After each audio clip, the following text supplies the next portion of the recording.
everyone, it's Monica, in case you forgot. I recently turned 19 on May 24th, actually, and it got me to thinking about how much has changed my life since my 18th birthday. And then I started contemplating how much has changed in just 1 year. And it made me wonder about how I got from this point in my life right now. Transitions don't just happen in speeches and papers. It's just not one way to get from one paragraph to another, but they happen in real life. In our last video, you got to see a little bit of who I am as a person today. For this video, I kind of wanted to show you how I got to this point, so you can get a better idea of who I actually am as a person. I moved to Michigan when I was 13 years old, from sunny Southern California to Livonia, Michigan, where they have these things called seasons: fall, winter, spring, and summer. It was hard to adjust, but I did. I moved into Clansville School District, which wasn't the easiest thing to adjust to since it was such a small district. Everyone knew each other, and I was the real new girl. So I just focused on my studies and got through the days. Freshman year came out, and the same cycle went on and on. Come sophomore year, I figured that I should get a job. My mom is a single mom and supports 3 kids: myself, my younger brother Dominic, and my younger sister Samantha. I wanted to get a job because I know I needed to help my mom and I needed to support my own finances. She got me a job at Kroger as a bagger. Kroger kind of changed things around for me a bit. I know it sounds weird that a part-time job can change your life, but it did. I met so many new people there that I still consider my family today. I learned more responsibility, customer service skills, and it let me grow into the person I am now. It gave me room to grow and a support system in a way. After joining Kroger's team, I started doing better in school. I joined more clubs. I was in NHS, Business Professionals of America, Student Congress, and I was a school drum major for 3 years. I was working almost 40 hours a week and still doing my homework. Come senior year, I felt I had it all. I had the friends that I wanted, the job that I enjoyed. I was the president of Student Congress, president of NHS, and still going for drum major. I had it all, and come graduation, it was the peak. I had the freedom that I wanted, and I felt amazing. But during the summer, I let my responsibilities slip a little.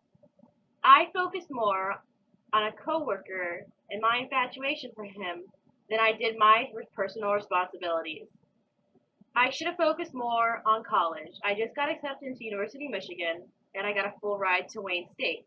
I had so many opportunities, but I was too focused on someone else.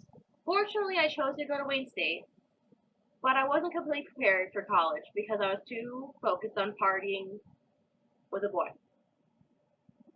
I should have got my license sooner, and I should have made sure that I was completely prepared for college, whether I had all my supplies or just preparing mentally.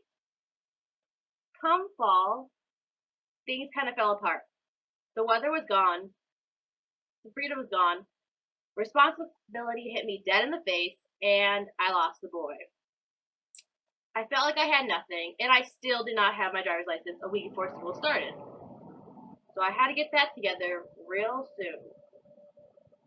Once school started, I didn't realize how hard it was going to be. It hit me really hard. I felt like an idiot. I wasn't as smart as I thought I was. I was falling apart, and I did not know how to study for college. I was stressed, I was sad, heartbroken, and completely confused on what was going on. It took me a long time to figure things out, but fortunately, I learned how to study. I gained more friends that I could not live without, and I had my family as a huge support system. I quit my job at Kroger for a couple of reasons, some personal and some business. I found a job at a psychiatrist's office where I work now. It was completely different than what I used to, but it gives me a look into the medical field. So I went from having it seem to all to having a completely different life. I wasn't ready for the transition, and it took me a whole year to accept what was going on. To accept that my life was not the same as it was when I graduated. It was really hard to understand and fathom, but I see now the transition was great. I'm a better person, I'm more responsible, and I know where I'm headed in life. If I didn't go to Wayne State, I wouldn't be in anthropology right now. I wouldn't have a full ride, and I wouldn't have met the people that I know now. Yes, things seem hard. Going to commuter school is not the best. It's not the best college experience, but I'm happy with the choices I made, even though it was hard to adjust. Transitions happen in real life, and it's not always easy. Believe me, it took me a whole year to realize what was going on and to actually accept it. But if you let it happen, you can get to a better point in your life. So the reason why I'm sharing this with you is so you can understand a little bit about who I am and how I got here. And maybe if you're going through something in your own life to realize you might not like at the point where you're at now, but soon, hopefully, you'll get to a better point and you realize that things happen for a reason and you just have to have let the transition happen. Thank you.